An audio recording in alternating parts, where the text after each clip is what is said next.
cadre du lancement de la méthode Montessori au sein de la Fondation Rosa Vert, l'équipe de direction est venue assister à des formations à la méthode Montessori.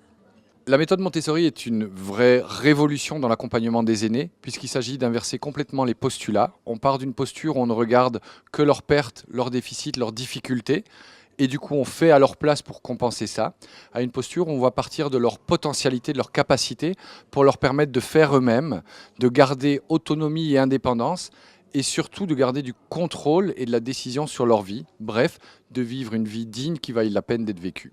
Dans les EMS qui appliquent vraiment, qui choisissent de vraiment y aller à fond, on voit littéralement la différence entre la vie et la mort, entre des résidents passifs qui attendent que des choses se passent, qu'on fasse les choses pour eux, et des résidents actifs, volontaires, qui gardent du contrôle sur leur vie, qui sont debout au sens propre comme au figuré. Ce que ça va amener, c'est une énorme évolution, voire une révolution.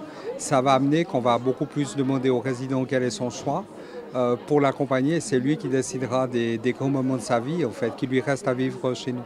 Les plus-values, c'est la satisfaction des résidents, c'est utiliser les capacités préservées des résidents, c'est un meilleur contact avec les familles, avec le personnel.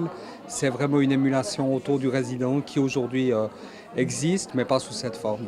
Les principales difficultés pour les soignants, ça va être d'oublier en fait notre rôle de prévention, de prévenir tout accident, etc.